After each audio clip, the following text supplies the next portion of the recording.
So my story took place many moons ago.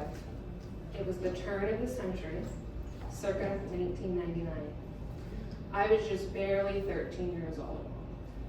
I woke up that morning to get ready for school to the sound of blaring rock music and the smell of freshly burning incense in the air. And I knew that combination of things at this hour in the morning could mean one thing and one thing only. My mom was having her latest psychotic break. At this point in my childhood, these episodes, as doctors like to call them, when someone who needs antipsychotic medication stops taking them, had become fairly common. I can't tell you why she stopped taking her medication. I just know it happened every few years. So true to form, I made my way down the stairs towards the party. Little did I know when my feet hit the floor that morning that I was going to enter into my mom's alternate reality. I was walking down the stairs, and as I hit the landing to make the turn towards the living room, there a mystery man sat, drinking coffee and smoking a cigarette like he belonged there. We locked eyes. I was terrified. I just stood there looking at him, looking at me. I looked at my mom, looked back at him, still looking at me. I don't remember if their words were exchanged. I don't remember if they even noticed that I had really walked into the room. I made my way to the phone on the kitchen wall to call my dad at work. This consisted of me explaining to a dispatcher that I had a family emergency while being very careful with my words because I didn't want to set my mom off before he got there. What felt like only a few moments passed, my dad arrived in his work truck in our driveway. This was not an ordinary work truck. My dad drove a massive dump truck snow plowing machine, and I bring this up because it's very indicative to who he was. He was a gentle giant. He was a big guy with a big voice that he rarely raised. I don't know if my mom and her mystery man realized my dad was home from work and making his way down our short driveway.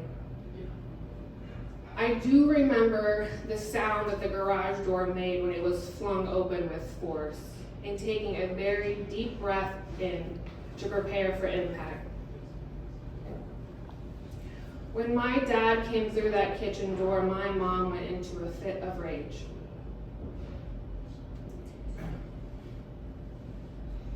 A lot of screaming, some throwing of things, then the physical violence started, which was mostly just my small mom going after my rather large dad, very annoyed with her antics at this point, much like a fly to a horse.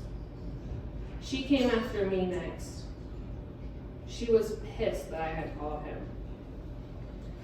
That part was pretty short-lived when my dad's attention quickly turned to the mystery man still sitting on our couch, smoking his cigarette, drinking his coffee, completely unaware of the freight train that was coming his way.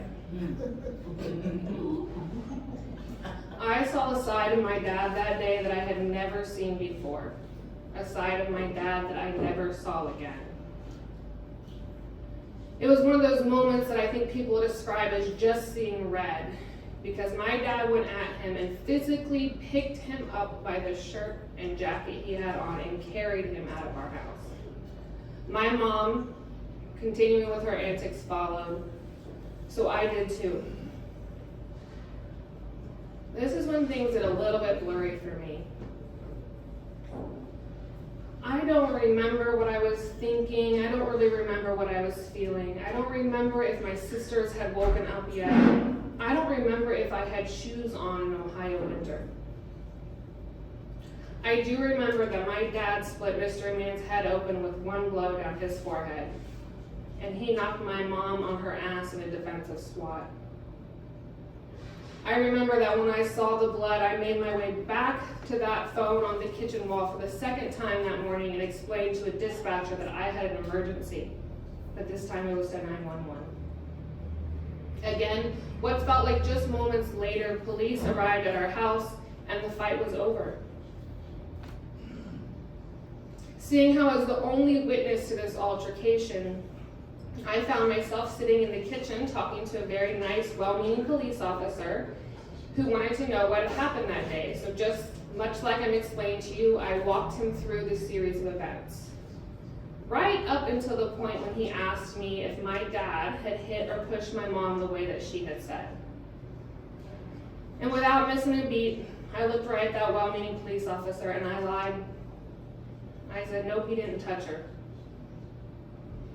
He replied with a simple, that's good enough for me. See, this was not my first rodeo. I already knew my mom was getting a police escort to the mental health hospital that morning, and I sure as shit wasn't gonna let my dad go to jail for her being crazy. So I did exactly what he was doing for me, and I protected him.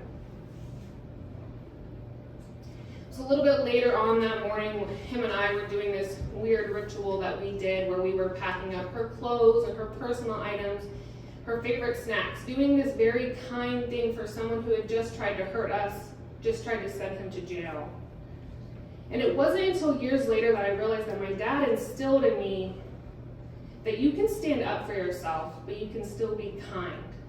You can still be kind, especially to those that you love, especially in their most unlovable moments, because that's when they need it the most. Now, I'm making some assumptions here on what was going through my dad's head, but during this ritual of us packing up her things, he was very quiet, lost in his thoughts, quiet. So this was the first episode that my mom had had since my grandma had passed away that previous fall. And she had previously taken care of my mom and done a lot of things that now my dad was realizing he was going to have to do. See, the mental health system has a lot of cracks in it. Too many cracks that you can count. That's why so many people that could slip through. So in that moment,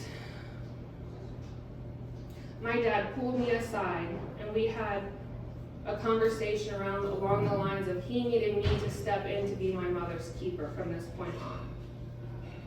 He needed me to do things that 13-year-olds shouldn't have to do. And it was in that moment, and I still feel this to this day, that my dad pushed me into a different role and he inadvertently ended my childhood.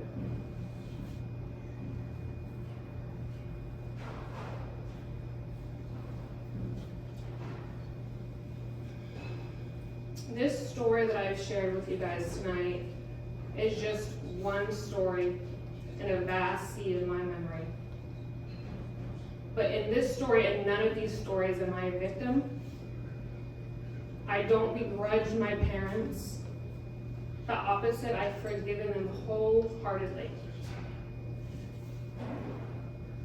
Because their love for me, despite all of the crazy I grew up in, and all of those experiences made me exactly who I am, and exactly who I'm supposed to be. Did they say the wrong things? Did they do the wrong things? Of course. Did they make mistakes? Yes, we all do. I believe that we are all just spiritual beings having a human experience, doing the best we can with the choices that we have in front of us. So I'll leave you with this. Forgive often. Be kind even when others are unkind. And live and love without fear in your hearts. All of these things are free and their value is infinite.